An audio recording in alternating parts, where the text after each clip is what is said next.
Hello, good morning and welcome to Sports Central. Returning on your screens, fine morning to emphatically look at stories that are making rounds in the exciting world of sports. Most predominant conversation will be the FIFA 2026 World Cup, with match day 2 for some national teams starting off yesterday. A few ones expected much later today and the early hours of tomorrow. We'll also look at all the stories in the world of sports, the world of cricket. So take a look at the world of transfers as well, what's happening with players looking to move left, right and center, leaving their club sides to join other clubs, as well as we're looking forward to the start of a new season. The 2026 and 2027 English Premier League season fixtures have been officially released this morning. We'll also take a look at that and maybe which of these is the toughest match of match day 1. I am Mutumba David, but before we talk about all of those stories extensively, let's first of all bring you up to speed with big development making rounds in the exciting world of sports. Welcome to the show.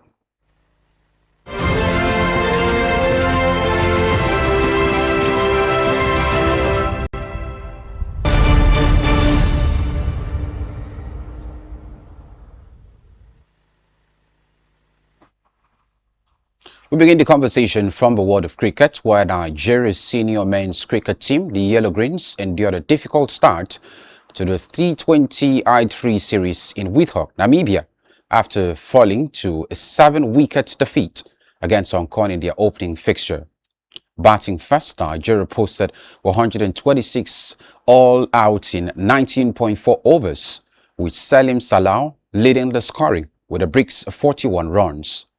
Chima Kachuku also made a useful contribution to help the Yellow Greens set a modest target.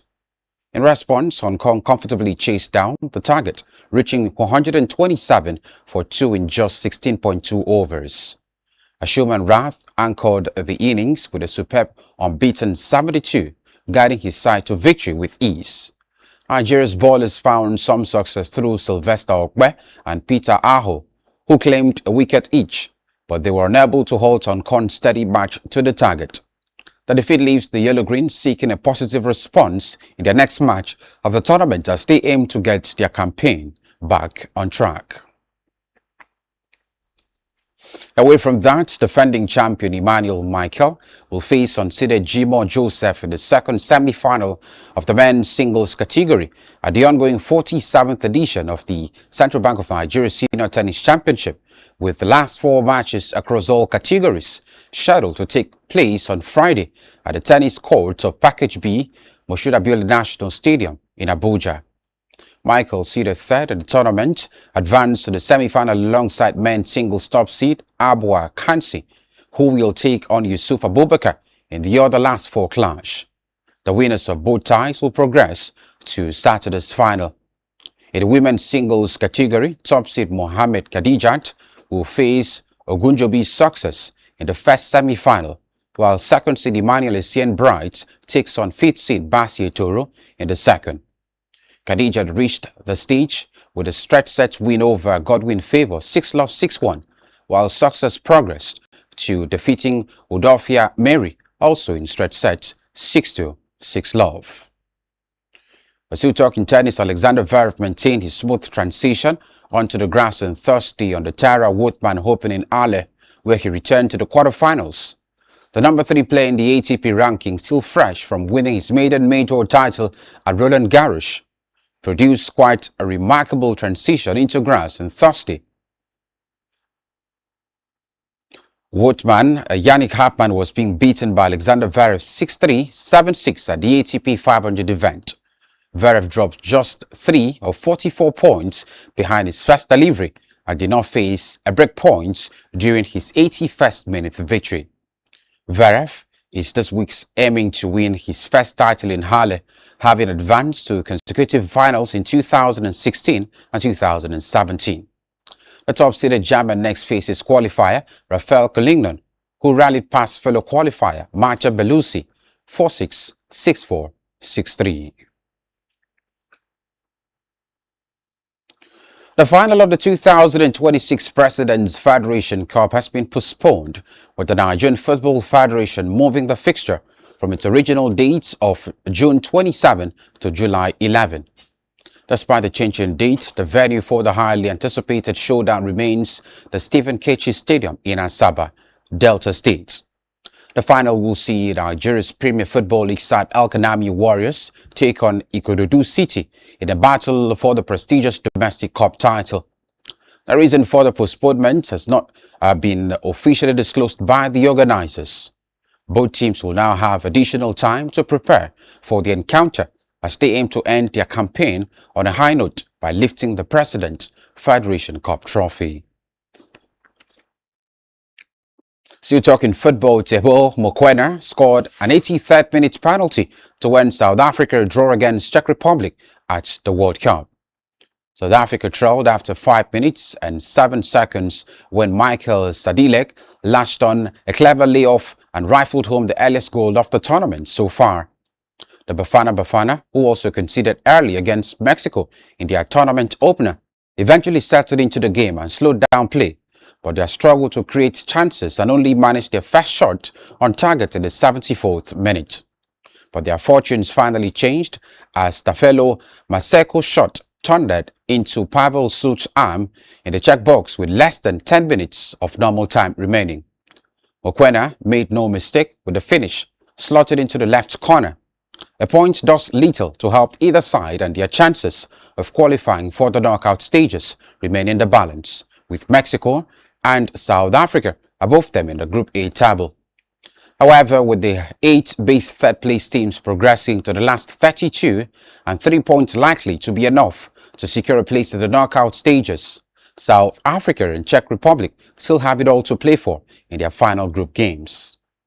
South Africa face South Korea on Thursday, June 25, while the Czechs will take on co-host Mexico at SETA at the same time.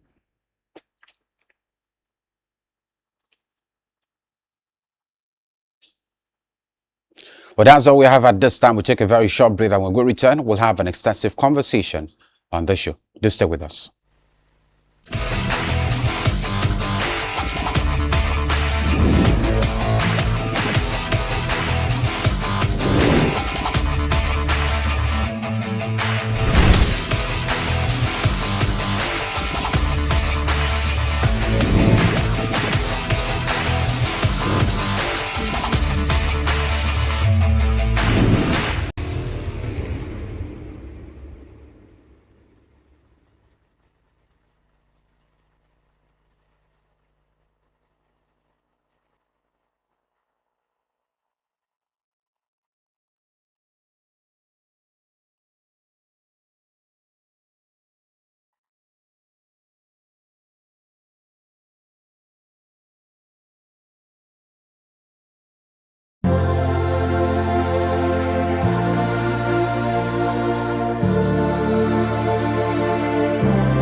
Hello, good morning. Welcome. Increasing when it has to do with Walk Up Talking Point and excitement that comes with it is Sports Central. And my name is Blyden Okem.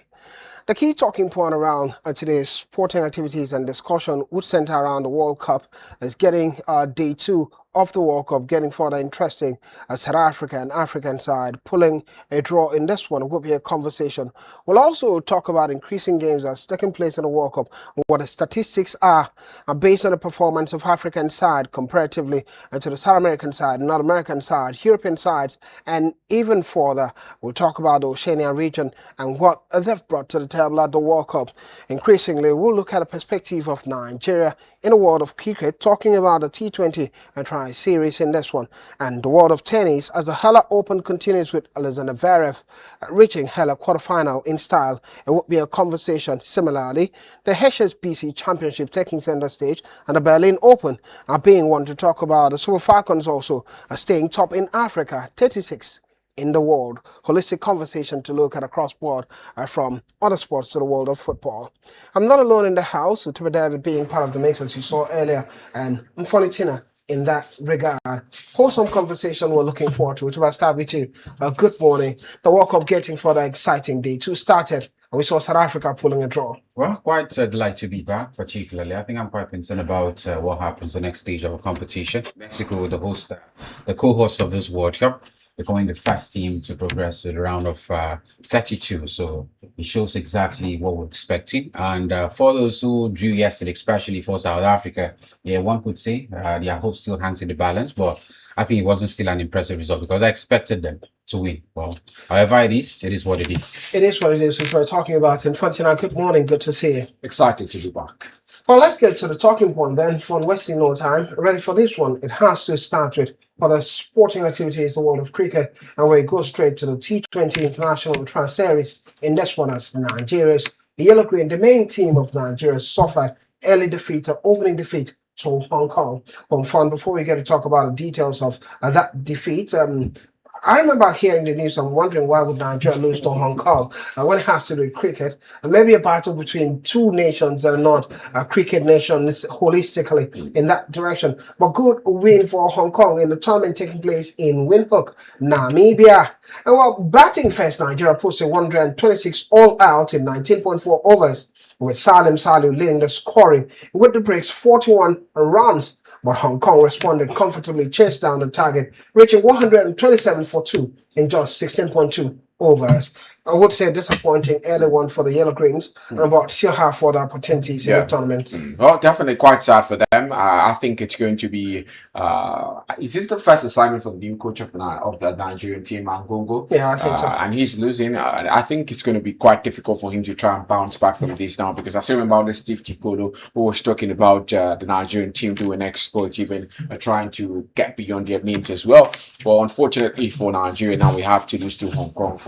We talked about the fact that this nation is not a top nation, but still, I just believe that other nations aside Nigeria would always have access to better facilities. I just want to believe that, because we know Hong Kong is just an affiliate to China and all of that. Just I think it's not long ago where we had them coming out as a nation. Nigeria's got their independence before them. So when you look at it that way, they have access to better facilities right there, and maybe it's also going to play a part in making them have more quality when it comes to cricket. And Nigeria, we basically started talking about Nigerian cricket 4 years ago, so still relatively a very new side and cutting their teeth when it comes to the sport of cricket. But I'm expecting more from the Lions. It's a tournament, so more games to come, and maybe a glory to come on the way as well. And maybe these days we are overflowing the conversation about better facilities. But question would be, why would Nigeria not have better facilities? They have the balls, they have the bats, and all they need to get on the field of play, they have the overall place to play what they have to play. So maybe preparation and on. But big assignment for the new coach in this one, because I'm going to argue maybe Tikolo could have done a better job against Hong Kong, but it is what it is. They have to prepare even further, and not so good from a Nigeria's point of view. But the other argument would be, if you say Hong Kong is not a cricket nation, big question is Nigeria. Well, Nigeria has been trying to improve. Let's go away from cricket, not so good for us, and talk about tennis, and maybe something good can come from that. Well, Tuba David has to do with defending champ Michael storming into CBN tennis semis in this one. When we talk about Michael and the advances that comes with it, alongside main single top seed Abwa Kanis, will take on Yusuf Abubakar in the other last four clash. But defending champion stuff in the tennis series in this one, of tournament taking place, and Michael are showing dominance in it. I think the whole conversation about this particular competition, the fact that now many Nigerian names, of course, have been here and also, gathering some level of experience as well. Personally, for me, I think a couple of days ago, we talked about, tennis in the country, Iron Fun, and I made mention of the very fact that not so often we get to talk about long tennis, and maybe could also be one of the reasons why we do not really have some lads who have actually showed interest in playing, long tennis. So I think it's quite good that we're having a competition like this. One would also question how often we have competitions like this, but I think it's quite good for the exposure of some of these lads. And what can we actually expect? I think we're expecting some level of experience, gathering experience over the years. We'll also wind up with what we've been talking about. And you never can tell if we have such competitions like these that happens every single now and then. Maybe the next 3, 4, 5 years, we should be talking about, Nigerian, the ATP scene and all of that. So I think that's the number for me. Defending champion Michael making it to the next round of the competition, quite good. But I think holistically, I'm quite happy about this particular competition. And I just hope that it will also effectively, impact something really handy, especially for the players that are also participating right here. Well, I think my pick of this particular story has to be that this is the 45th edition of this tournament. Yeah. And we've not had, people come up from here, maybe Yeah, going to the at top level. ATP Yeah. tour. So I'm quite surprised. I didn't even know a tournament like this existed. And I'm just hearing it's the 45th edition. I'm just asking myself, what are the organizers really doing? Maybe they're just bringing in random people to just come and fight for the prize money and all of that, because they need to be a proper transition route for them. Coming out of this tournament, what next for them? I think that's the biggest question now. Many would also ask, how often do we have tennis competitions? Because when you look at, of course, this one, it happens maybe once in a year. Yeah. So after the end of this particular one, what They happens go back home. next? They just go back Eat home. rice and beans and feel comfortable. And most times, drink use lots of their drinks prize and money come well. out. yeah, and most times the next year when this competition happens, bulk of them will not be part of it. So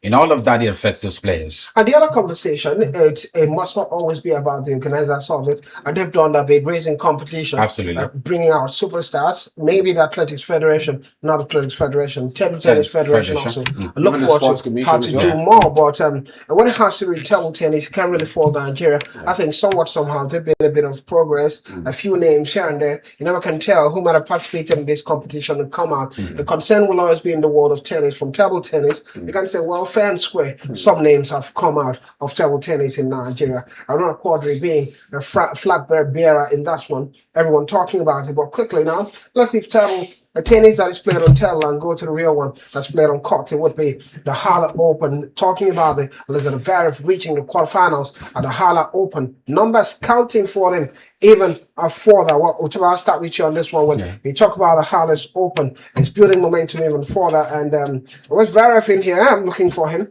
Okay, Elizabeth Zverev, adding up the numbers, showing class and dominance, beating Halfman. A battle between two Germans in this one. A number 6-3, 7-4 victory for Elizabeth Zverev. Other games shown the likes of Collington beating Belushi, the Italian, in this one. And Ben Shelton also beating Quinn, a battle between two Americans. Stella Fritz also having a victory against Maro Azan. Let's start with Elizabeth Zverev against Halfman. We've seen the progress of Halfman 2 years ago, causing shockers at the main event. But recent times, he's really slowed down. And Elizabeth Zverev at home showing class and dominance here. I think it's normal when, of course, you have, players, come off the springer and then you start looking at them with great potentials. There will always come that time where there will be setbacks. But your mentality of, trying to come back and, of course, erase those setbacks are usually quite a very big conversation. It is a grass court event in Germany, and when you look at that as well, many would also be of the opinion that, as much as we're talking about two German internationals, I think bulk of the persons right there on that court, in that pitch, would definitely be looking at Alexander Zverev's direction, because he's arguably the most informed player in this particular competition, fresher from winning, a major Grand Slam event in Roland Garros. So now we're talking about Alexander Zverev trying to add up the numbers. So I think the Hala Opens comes in very handy for him. And if you want to look at all the competitors, participating in Germany as well, alongside Alexander Zverev, he's almost a top seeded. Because when I look at the other players, none are actually higher than him. Carlos Zakarat is not here. Not sure Yannick Sinner is also here as well. So Alexander Zverev is actually top seed right here. So it is still expected that he also win this one. Can he make it back to back, triumph in the two tournaments? Well, only time can tell. But if you look at the numbers, it's adding up for Alexander Zverev, and I feel the man can go as far as winning this one as well. The man can go as far as winning this one as well. So I've spoken about it. Quickly, let's talk about possible challenges as well as Zverev. Well, Ben Shelton seeded number 3 in this one, and Taylor Fritz will be facing each other in a battle. Unfortunately, Taylor Fritz seeded number 5 in this competition at Halle, and we're talking about Ben Shelton. So a battle between two Americans are going even further and not knowing Ben Shelton has gone past. He's in the top 10. Yeah, got past Taylor Fritz. Yeah. Top 10, yeah, I agree. If not top 5, moving forward, Absolutely. top 6, Yeah. and thereabout. But a drop for Taylor Fritz in recent times. But two battles between both Americans, and potentially, if you want to look at, and those can give Alexander Zverev challenges. Zverev would face Collinger moving forward. It could be the winner of this particular encounter, Ben Shelton, Taylor Fritz. Definitely, I think for Ben Shelton and Fritz, it's going to be a very, very big challenge for both superstars. They were just that they still get final a few days back, and Shelton got the better of Fritz in that particular one. So Taylor Fritz will be looking forward to revenge, and I think it's possible to get it because two American going at it. And when you look at Taylor Fritz, I think he's still been unable. I think that was last year. We're talking about towards the tail end of the season, the ATP finals. Fritz was world number 7 at that point, and he had an injury. Missed out on the ATP finals, and since then on his return, he's not really been able to reach the levels we knew him last year. So it's quite sad. Ben Shelton, ironically, has been going up and he's been on the rise. So right now, Shelton is the bigger, threat right now when we talk about American superstars. So for Taylor Fritz, he's still trying to find the balance. So a win against Shelton would definitely put it back in the mix. Putting him back in the mix, that could be what we look forward to if that gets to happen for him and moving forward. But still, beyond the Hellas, well, let's conclude with the Hellas competition because the likes of Francis Tiafoe will be taking on the Felix Auger-Aliassime. Danny Medvedev still available, 4th seeded in this competition. So I see some big superstars that could give Zverev a challenge against Admar moving forward. And let's leave Halle open and talk about now the HSBC championship as Tommy Paul notches 7th straight win at Queen's Club. Similarly, we talk about qualifier Haji Carter of Satan Laheka into the quarterfinals for a second time. Well, a massive conversation in there now. Tommy Paul marching even further to David in this one and showing class and dominance. Yeah, we're also talking about one of the top names in the Queen's club competition. I think the competition has been marked by several, British names, which is actually expected because when you look at a level of participation in recent times, it is usually about, competitions that are situated in and around that particular continent. So quite good for Tommy Paul. The very fact that I do not know, but I think in recent times we've actually had the top 2 players in the ATP rankings not really participating in competitions, and it might actually be negatively for others who were looking forward to see first off competitions, particularly from Yannick Sinner and Carlos Zakarat. But in one way, it also looks like a blessing in disguise, particularly for not so top names who would also stake a claim before those 2 players return. So I think the Queen's Club for me, in as much as I'm also looking at it like not so a really top competition, but Tommy Paul consistently winning games speaks volume of the man's quality. And if he goes on to win it, then really for me, I will not be surprised. But I think at the moment, he's actually got momentum for the man. And I think he can only get better from here. It can only get better from here for the man and all of us in that direction because it can get better for Tommy Paul and not get better for Tommy David. And that's where we're talking about it. So he's wondering how I'm bringing him into the conversation. But anyway, a blessing is we're joining that blessing. And that's basically it. But quickly, let's move to Berlin. A Berlin Open and talk about the women's game. Respect to women in that direction. Ella delivering Berlin shocker. Austin, a world number 2, Elena Rybakina, and this one in straight sets. Just had Madison Keys saves past Mochova and set a Pegula clash in Berlin quarterfinal. The battle between Madison Keys and Jessica Pegula is ongoing, 3rd set in that direction. We'll talk about it just like Vitolina and Noskova cruise into the Berlin quarter finals. Let's go to Berlin then. What the fixtures are. 42 games taking place already. It would be 3rd player Jessica Pegula playing Madison Keys. 7-6 victory in the first set for Jessica Pegula. A second set ongoing, not a third, the second set ongoing, 5-4 in favor of Jessica Pegula ahead of Madison Keys. What a matchup we're having so far. Well, Pegula is the defending champion of this particular tournament, so I'd expect her to always be raising the bar, when she meets her opponent. But Madison Keys is no pushover either. She won a Grand Slam last year, so when you look at it, she's still trying to maintain that level. She's not really been at the level we saw her last year when she won that particular competition,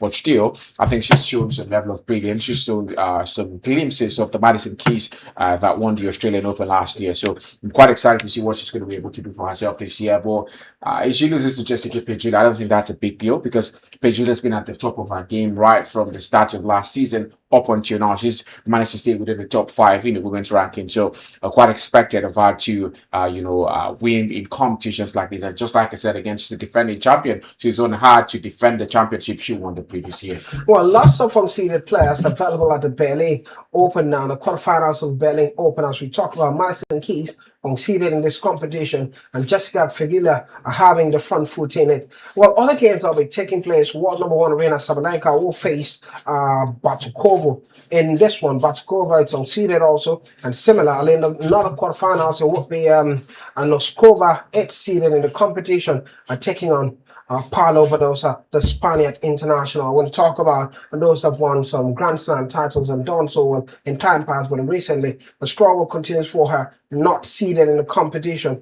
And Elena Svitolina, seeded number 6 at the Berlin Open, taking on Ella. So interestingly, while we're having seeded players make it to the quarterfinals, 4 of them, we're also having unseeded players make it to the quarterfinals. So it's been a conversation, it's been a tournament of shockers all through in it.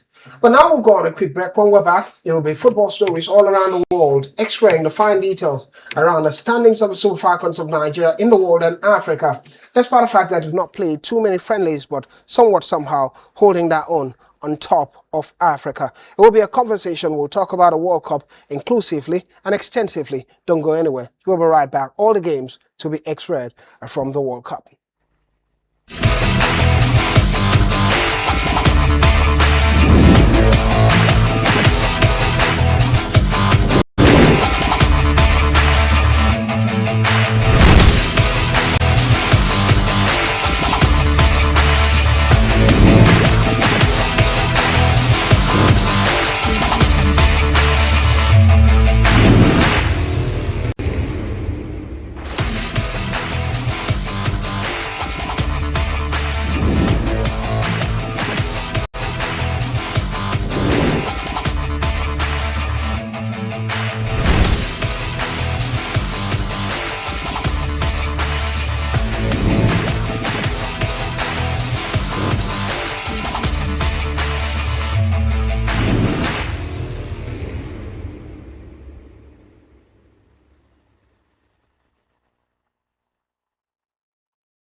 Welcome back at Sports Central. My name is Bladon Kuntur Devin for the International for Company going nowhere. And now we got to talk about football stories around the world. As usual, football here we go.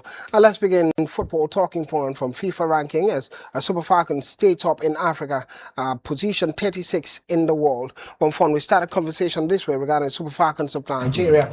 They've not played many friendly matches, but 36, you look at the quality of Super Falcons of Nigeria, do not think they should go past 36 in the world. No doubt talking about position in Africa, number 1, respectively, everyone expects that to happen. But in the world, maybe it's time for Super Falcons to prove their mettle outside Africa. I think it always has to do with the fact that when they go out from the continent of Africa, they always falter in the alliance. We remember the last World Cup, they were knocked out in the round of 16. The round of 16 against England. So yeah, they took an account of themselves against England anyway. It doesn't matter. It doesn't matter. Went to penalty shootouts. It's all about the results. That's how ranking points come about. You made also. Come on, against England, went to the penalty shootouts. I'm not doubting they should do more, but I'm looking at. I'm questioning. No, I'm just explaining the FIFA rankings. I understand.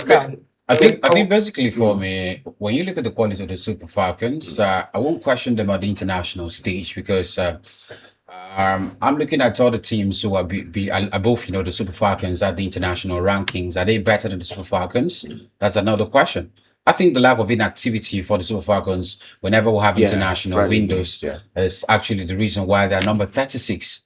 For a big, quality team as the Super Falcons should be maybe in the top 20 or maybe a little behind the top 25 But of looking the at your rankings. argument, looking at your argument, the last international window, the Super Falcons of Nigeria defeated Alliance of Taranga 2-1. Before That's the the game, friendly in before about how the many game, international windows. what was the last time they They played? missed the last 3 before that. Okay. When was the last time? So Okay. that's another question. Yeah. So when other teams are actually playing friendly matches, getting in those points, the Super Falcons are relaxing. So that's why over time when you hear them, also complain, whenever you do not have friendly matches for a team, when there is international window, It doesn't add up to your core. absolutely. So that's why they are where they are at the moment. And let's also not forget the fact that I think the WAFCON was shifted. If the players came back to camp and all of that, then it was shifted. During that was supposed to be the window where maybe the Super Falcons would have gained ranking points. Other European nations also had their own, what do they call it now, Nations League for women, and they played during that and got ranking points. Super Falcons didn't have nothing at that point. So and I also think CAF, of course, have to do better, because I do not see why we should be having just one competition, which is the WAFCON for the women's competition. I think we should also be looking at other maybe international tournaments or continental tournaments rather, because the WAFCON, it doesn't come every year. Absolutely. So when other of course continents are having other competitions, I also think on the continent of Africa we should create one for ourselves. Maybe it's just Europe. They've been complaining about players, fitness, players, and all of that, and scheduling for lots of players and Fixture congestion. Yeah, fixture congestion. So we begin to extend it to the women's game. Yes, we understand that Europe have Nation League. Yeah. And at a window where they're playing Nations League, others are playing friendlies. Yeah. Similar to it. So basically, what Europe did was, instead of just playing friendlies, let's make the friendlies competitive. Absolutely. So it gives you similar point, because you're not going to play more games within the Nations League window than what other games other teams want to play anyway. So basically, but Nigeria remain comfortably ahead of teams such as, not big teams, ahead of teams such as Vietnam, in case you're wondering, Slovenia, the Philistines, Chinese Taipei, and Jamaica, which maintain their status as highest ranked women's national team in Africa. South Africa remained Falcons' closest challengers on the continent. Bayana climbed a place to 57th in the world ranking after recovering from 5-0 defeat to Japan with an impressive 1-0 victory over Asian giant during the international window. But not just about Nigeria in this one, we're also talking about African teams improving in terms of ranking and quality. But similarly, let's talk about the Nigerian international Zodak Johanna beginning Brighton journey after record-breaking transfer. Well, the feeling get exciting. Who do I go to now? I'm funny telling you, to David, who texted this one. But the feelings goes well. The feeling goes well for me. And what it has to do with Johanna. I think a clue from Chiamaka Nadozie, who's the goalkeeper of Brighton in the women's game, being quite excited. But the journey begins for the young superstar, a 21-year-old Nigerian footballer now at Brighton. I know I don't want to ask what you make of it, but the report says it's beginning a Brighton journey after record-breaking transfer. A good beginning. Maybe another one for the Super Eagles of Nigeria. Well, I hope he gets to join the first team, because we all know how some of these moves turn out. Could be sent out on loan.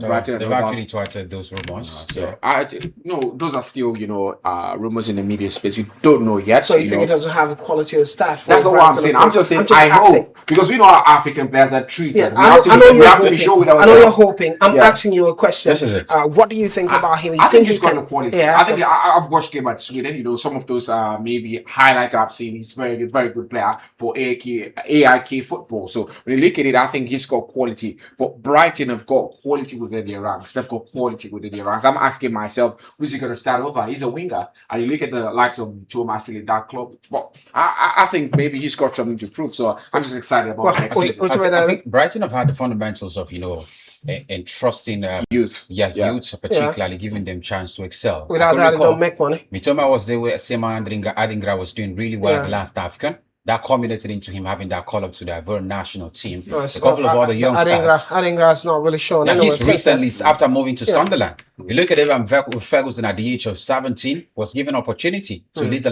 line for the Brighton Hove Albion side. Because I look at them now, I think Zadok for me has made a really good move, because if there is any club side within the Premier League ranks that give opportunities to players, it has to be Brighton. He may not be a regular starter, but absolutely when he's doing it and earning that spot, He may just be coming off the bench, and that to a large extent adds to his level of experience. I mean, Johanna joined Brighton from Swedish side AIK football in a deal worth an initial 28 million euros or 24.2 million pounds in that direction, with a further 2 million euros in performance-related add-ons. So a massive money going to AIK in a Swedish football, in that a young superstar. The guys have spoken about a opportunity that come for him.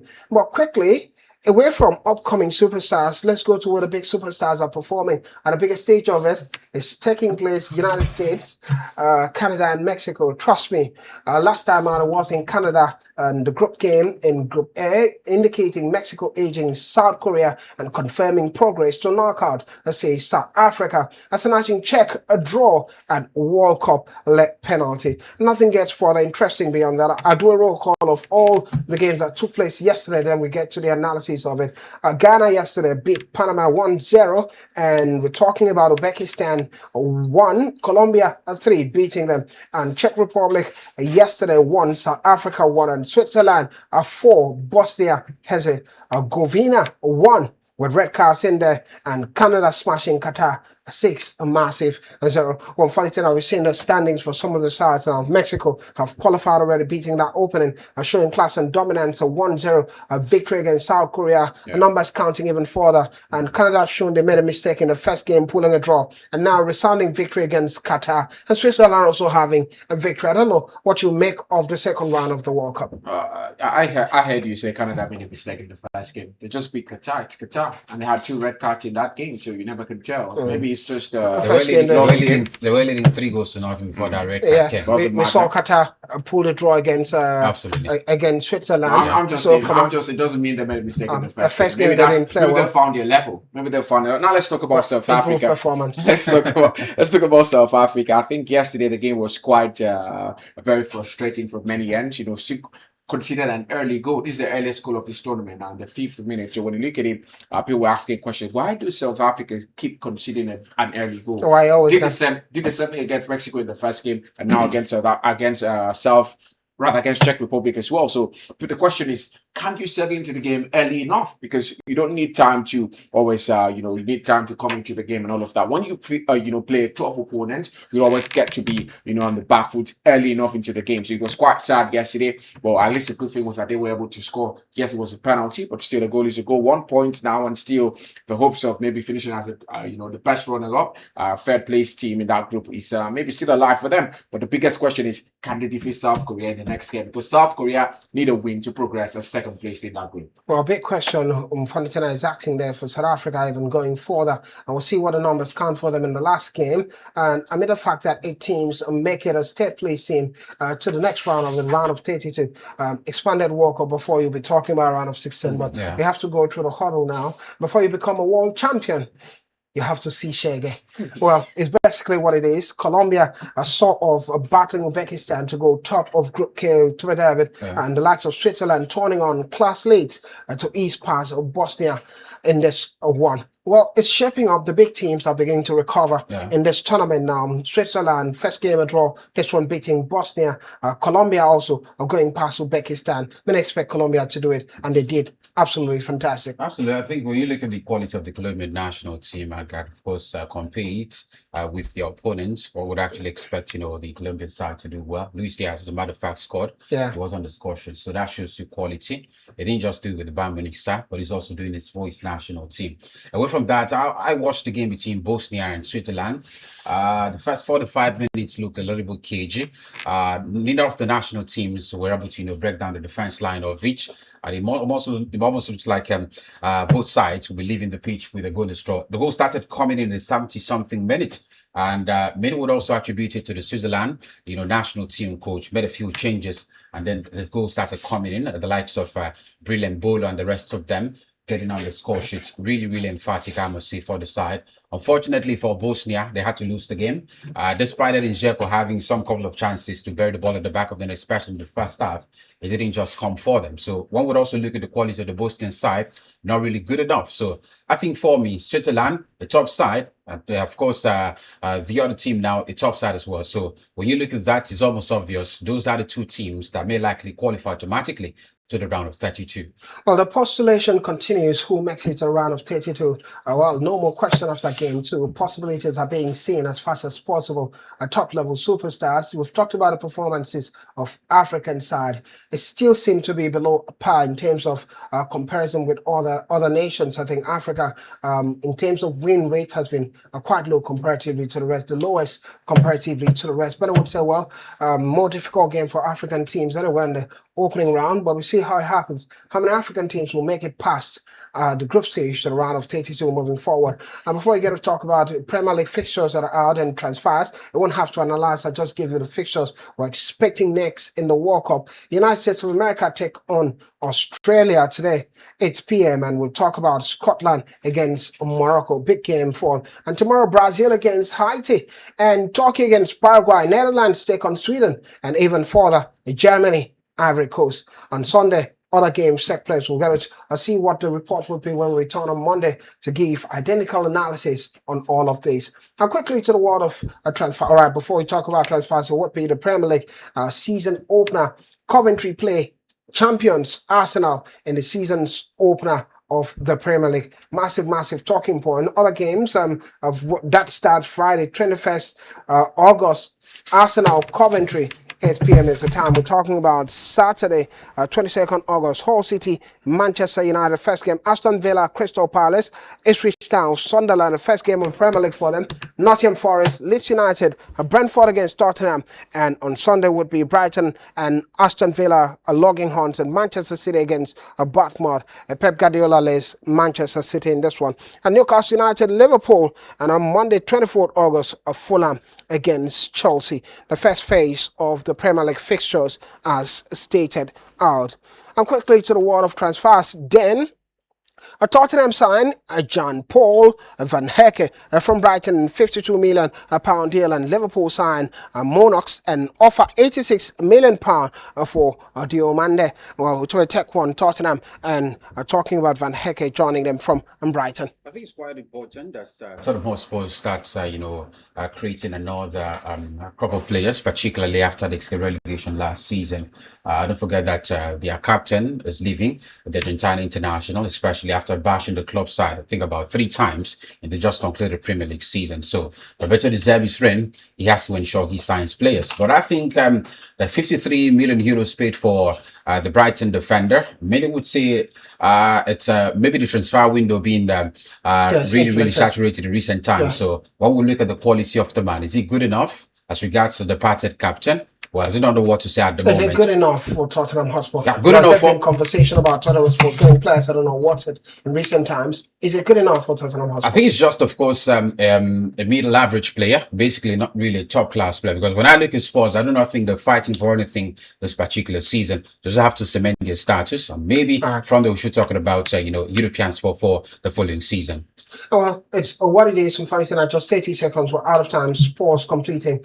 We've talked about that, but Liverpool are signing Monarchs and offer £86 million for this man, Diomande. I think it doesn't make anyone excited. Mo Salah is leaving, and you signing Munoz. That doesn't make anyone excited at the moment. I know he's playing on the left wing, but he can play on the right wing as well. They're looking for Diomande. The question is, are these players the level of players that will replace the Mo Salah? And also to touch about the Tottenham Hotspur deal, I think that's been the best deal for Tottenham Hotspur in my books. Because we look at Van Hecke last season, one of the best defenders in the Premier League, still 21 years of age. Quite very young. I think the future is quite bright for Van Hecke and Tottenham Hotspur. The future is quite bright for Van Hecke and Tottenham Hotspur. Funny thing, giving them a thumbs up. Not often, funny thing, I would say Tottenham are doing right. And this one, he's saying they're doing right. Massive conversation. We're looking forward to what happens for that signing for Tottenham Hotspur. As we set to bounce, Cucurella, a former Chelsea player now, in that direction, is it former? Is it okay? Cucurella says he has no doubt leaving Chelsea for bigger Madrid move. It seems like when players leave Chelsea, they seem excited these days. Barcelona joined the race to sign Van de Ven. And Barcelona joined the race to sign everybody this is. We'll see what happens before the end of the season. Well, interestingly, whichever day no one is signing you, stuck with us. Funny Tina. Recently, we played a fantastic game of football, a battle between TAF Media Group and ADBN TV, Passion FM. And TAF Media Group involves Spectrum TV, Planet Radio, and Tangshu FM. And guess what? We won. Funny thing, someone on social media, Liam, was asking me your player rating after the match. I told him 5. I think it was fair I gave you 5 player rating over 10. I think when a defender is involved in a clean sheet in the game, deserves more than 5. Okay. All right. Interestingly, sadly, we lost one of our players to injury. Talking about sports side here of Tangshu FM, massive defender. I don't know, guys, if you've seen the highlights of a match on social media. Absolutely. And come on, the commentary for me was top notch. But it is what it is at TAF Media Group. We do great things, massive things. And a question would be, who will be next? If you come, we nail you. Thank you for being a part of the show. Thank you, guys. Always fantastic talking sports with you. And what a way to cap it up. A pleasure. Well, in the spirit of the World Cup, I say, gracias, obrigado.